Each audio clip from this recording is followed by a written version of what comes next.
Hi, this is Andy, and here is the report on your Chevy van. As far as the steering and suspension goes, the front end is all good and tight. Does seem a little bouncy while driving down the road.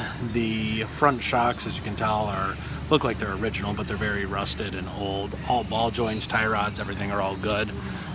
Here was your other front shock. Front springs are in good shape. Tires are all in good shape. The van, really, for the age, is in fantastic shape. This was the one clamp here that was loose for the leaf springs. Leaf springs are all good. They're not cracked or broken at all.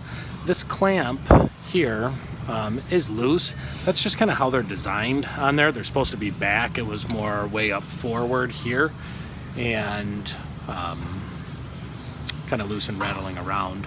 But I did notice here that there was some wiring, which you can see here. Several of the wires have chafed right through and are corroded. I traced this back. This is actually an auxiliary wiring harness for the trailer hitch, and it doesn't look like you're using that anymore at all because they're all taped up right here. So no real action necessary for anything there. But leaf springs all in good shape, no cracks. See, there's the other clamp back there. And kind of same thing on this side.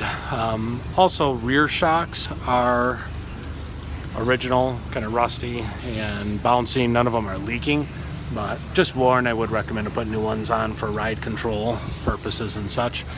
And then the only really problem I seen with the vehicle was these transmission cooler lines that are leaking, which, as you can see, the drips hanging off here, and they're just getting quite rusted. It's actually rusted through, probably right around this black plastic connector that's there.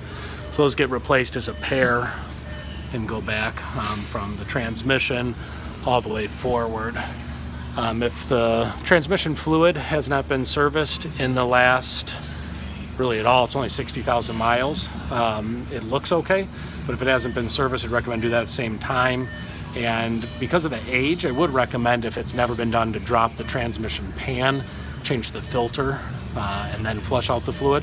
But if that's been done, then just replace the transmission cooler lines and top off the fluid. And that is really it. Ben will have some more information on any maintenance that the vehicle may need. Thank you.